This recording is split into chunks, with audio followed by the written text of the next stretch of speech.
Assalamualaikum warahmatullahi wabarakatuh. Apa kabar teman-teman semua? Semoga teman-teman semua dalam keadaan sehat dan dalam lindungan Allah Subhanahu wa taala. Teman-teman, untuk tematik hari ini kita akan belajar dua bab ya. Bab 3 dan bab 4. Selamat menyaksikan video berikut ini. Anak-anak, coba kalian perhatikan gambar berikut ini ya. Siapa yang tahu ini gambar apa? Ini adalah gambar jembatan Suramadu yang ada di Madura. Jembatan Suramadu ini menghubungkan Pulau Jawa dengan Pulau Madura. Pulau Madura masuk dalam Provinsi Jawa Timur.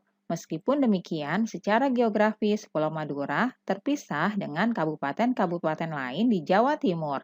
Madura merupakan pulau tersendiri yang terpisah dengan Pulau Jawa. Untuk mencapai Pulau Madura harus melewati Selat Madura. Namun sekarang, ini berkat kemajuan pembangunan nasional, telah dibangun jembatan Suramadu yang melintasi Selat Madura dan menghubungkan Surabaya dengan Madura.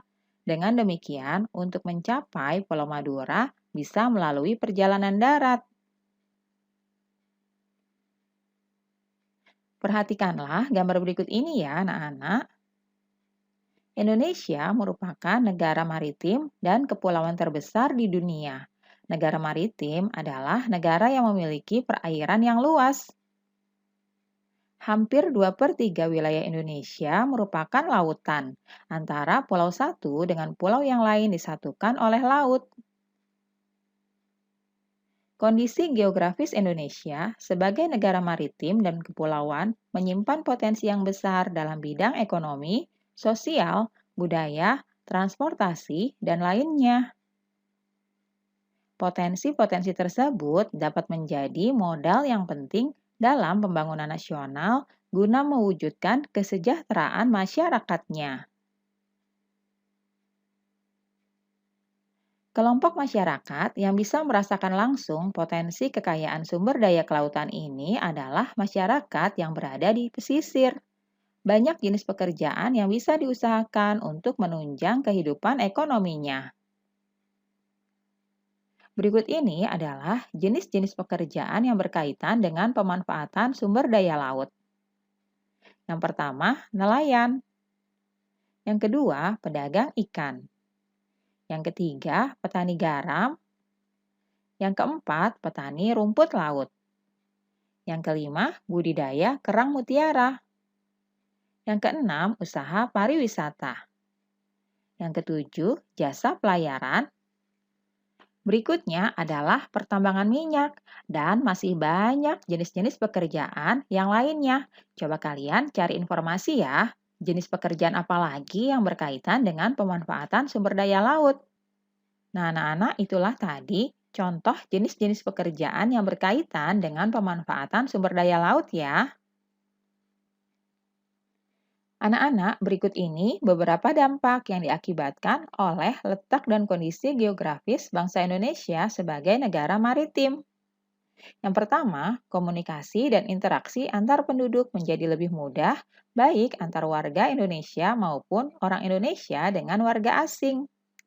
Yang kedua, terjadinya perbauran, percampuran, atau peleburan nilai-nilai antar pulau dan antar negara. Yang ketiga, munculnya perkampungan-perkampungan etnis tertentu seperti pecinan dan kampung Arab. Yang keempat, terjadinya perubahan perilaku masyarakat karena pengaruh masuknya pola dan nilai perilaku dari pulau, daerah, maupun negara lain. Dan yang kelima, terjadinya perpindahan ilmu, pengetahuan, dan teknologi. Itulah beberapa dampak yang diakibatkan oleh letak dan kondisi geografis bangsa Indonesia sebagai negara maritim ya. Selanjutnya, berikut ini dampak positif dan negatif yang timbul sebagai akibat dari letak dan kondisi geografis Indonesia sebagai negara maritim dan kepulauan. Dampak positifnya antara lain dilalui jalur perdagangan dunia. Kemudian, kaya akan sumber daya alam laut. Yang ketiga, memiliki keberagaman budaya. Yang keempat, memiliki potensi wisata bahari. Yang kelima, keberagaman sumber daya manusia. Itulah dampak positif yang timbul akibat letak dan kondisi geografis Indonesia sebagai negara maritim dan kepulauan. Selanjutnya, berikut ini dampak negatifnya. Yang pertama, tidak meratanya potensi alam. Yang kedua, tidak meratanya pembangunan. Yang ketiga, sulitnya pengawasan wilayah. Yang keempat, rawan terjadinya konflik kedaerahan. Dan yang kelima, masuknya budaya asing yang tidak sesuai dengan budaya Indonesia. Itulah dampak positif dan negatif yang timbul akibat dari letak kondisi geografis Indonesia sebagai negara maritim dan kepulauan. Anak-anak, keberagaman yang disebabkan adanya perbedaan antara pulau satu dengan pulau yang lainnya tidaklah menjadi pemecah dan perenggang, namun justru menjadi pemersatu karena antara yang satu dengan yang lain bisa saling melengkapi. Hal ini sesuai dengan semangat persatuan dan kesatuan seperti pencerminan nilai-nilai Pancasila, khususnya Sila Persatuan Indonesia. Selain itu, juga mencerminkan nilai-nilai yang terkandung sila keadilan sosial bagi seluruh rakyat Indonesia. Tahukah kamu, meskipun terdiri atas 5 sila, namun Pancasila itu merupakan satu kesatuan yang utuh. Pancasila merupakan satu kesatuan yang bulat dan utuh dari kelima silanya. Sila ke-1 menjiwai sila kedua, menjiwai sila ketiga, keempat, dan kelima. Sila kedua dijiwai oleh sila ke-1, ketiga, keempat, dan kelima, dan begitu seterusnya. Setiap sila yang membentuk Pancasila juga sebagai satu kesatuan yang mutlak, tidak dapat ditambah dan dikurangi ya. Oleh karena itu, Pancasila tidak dapat diubah menjadi Trisila atau Ekasila. Untuk menambah pemahamanmu bahwa sila-sila dalam Pancasila merupakan satu kesatuan yang utuh dan setiap sila dijiwai dan menjiwai sila yang lain, perhatikan contoh berikut ini. Berikut ini adalah sebuah kegiatan musyawarah yang diadakan di kelas untuk memilih ketua kelas. Kegiatan pemilihan ketua kelas ini mencerminkan beberapa sila dari Pancasila. Yang pertama, sila keempat, kerakyatan yang dipimpin oleh hikmat kebijaksanaan dalam permusyawaratan perwakilan. Kegiatan ini adalah kegiatan musyawarah untuk mencapai mufakat sesuai dengan sila keempat ya. Selanjutnya, sila kelima, keadilan sosial bagi seluruh rakyat Indonesia. Kegiatan pemilihan ketua kelas ini harus dilaksanakan secara jujur dan adil, sehingga sesuai dengan sila kelima dari Pancasila. Berikutnya adalah sila ketiga, Persatuan Indonesia. Dengan adanya kegiatan pemilihan ketua kelas ini, maka diharapkan seluruh anggota kelas akan bersatu dengan adanya ketua kelas.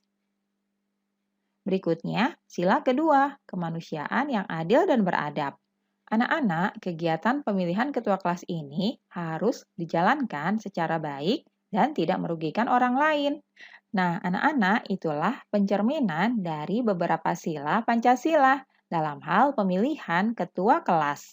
Anak-anak, dalam kehidupan sehari-hari, kalian harus dapat menerapkan nilai-nilai luhur yang terkandung dalam sila-sila Pancasila.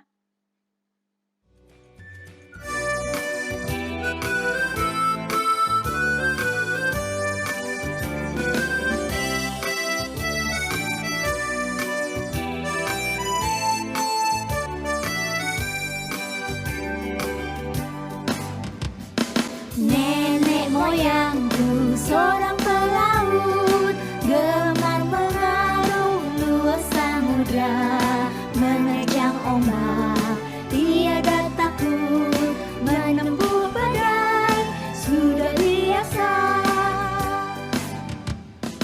Angin bertiup, layar berkembang, ombak berdebur di tepi pantai, pemuda berani bangkit sekarang, ke laut kita beramai-ramai.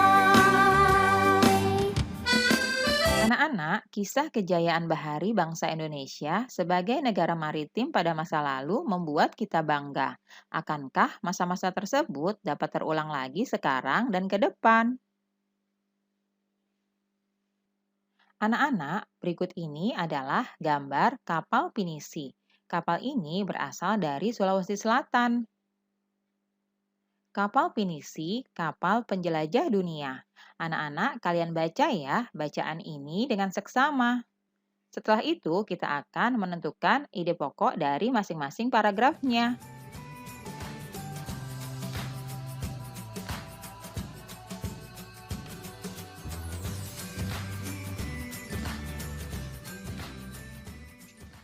Nah, kalian sudah membaca wacana yang berjudul Kapal Pinisi, Kapal Penjelajah Dunia.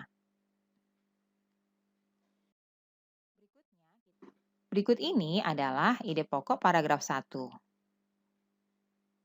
Kapal pinisi adalah sebuah kapal layar kebanggaan masyarakat Sulawesi Selatan. Ide pokok paragraf kedua. Pinisi ini diambil dari nama seseorang yang bernama Pinisi. Ide pokok paragraf ketiga. Kapal pinisi adalah kapal istimewa. Ide pokok paragraf keempat. Upacara atau ritual yang dilakukan dalam membuat kapal pinisi. Ide pokok paragraf kelima. Peluncuran kapal pinisi dilakukan pada saat air laut pasang dan matahari sedang naik. Berikutnya ide pokok paragraf ke-6. Walaupun terbuat dari kayu, kapal ini mampu bertahan dari terjangan ombak besar di laut lepas. Ide pokok paragraf ke-7. Kapal pinisi umumnya memiliki 2 tiang layar utama dan 7 buah layar. Selanjutnya, ide pokok paragraf ke-8. Kapal pinisi umumnya ada 2 jenis. Ide pokok paragraf 9.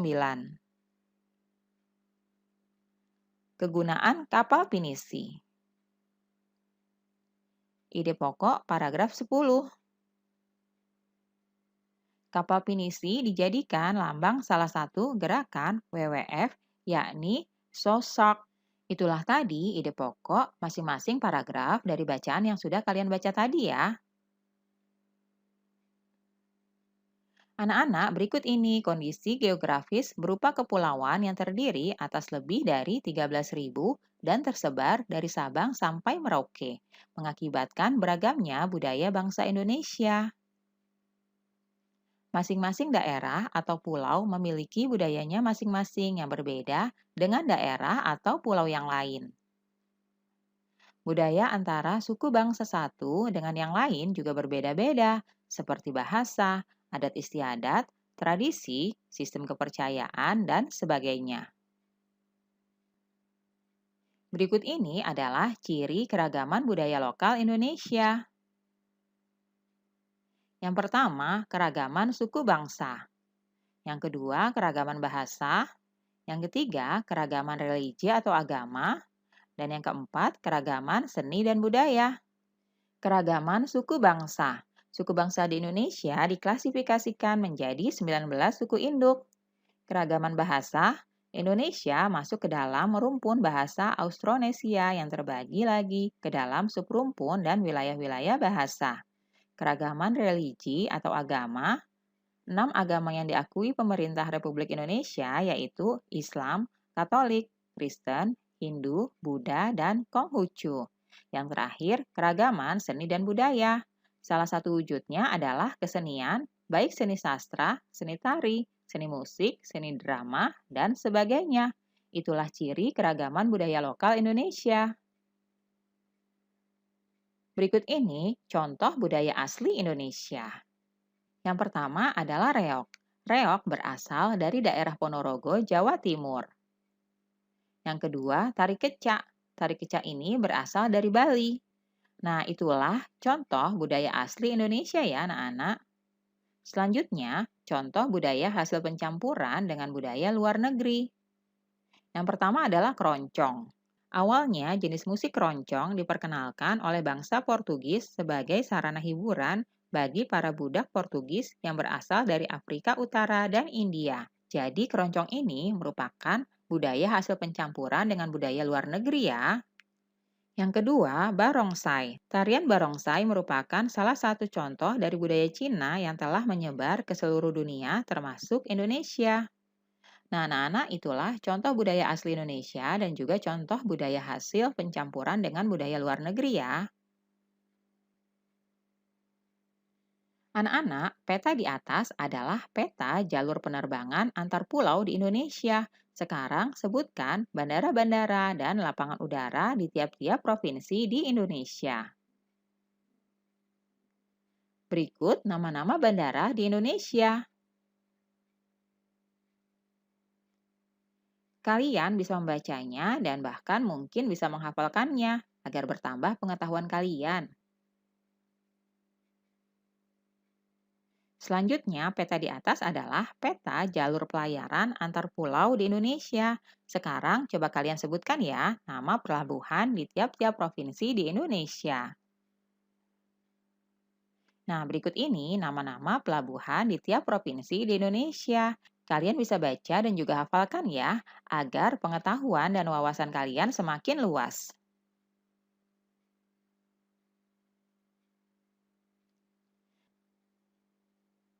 Nah, anak-anak, itulah tadi nama-nama pelabuhan yang terdapat di setiap provinsi di wilayah Indonesia. Anak-anak, kemajuan dan perkembangan bidang transportasi antar pulau akan makin memperkuat persatuan dan kesatuan bangsa. Hal ini sesuai dengan nilai-nilai yang terkandung dalam sila-sila Pancasila.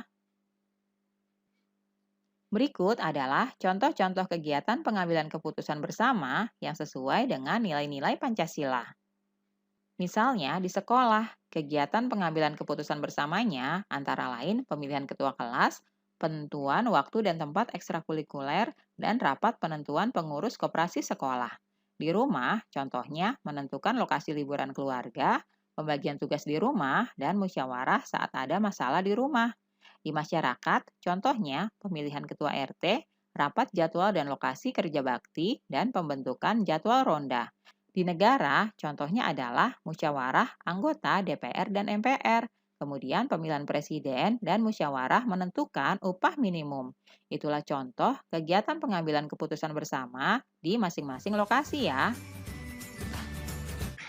Demikianlah pembelajaran hari ini. Mudah-mudahan teman semua bisa memahaminya. Untuk tugas, teman-teman kerjakan halaman 169 dan halaman 183. Selamat mengerjakan ya. Jangan lupa tetap jaga kesehatan. Wassalamualaikum warahmatullahi wabarakatuh.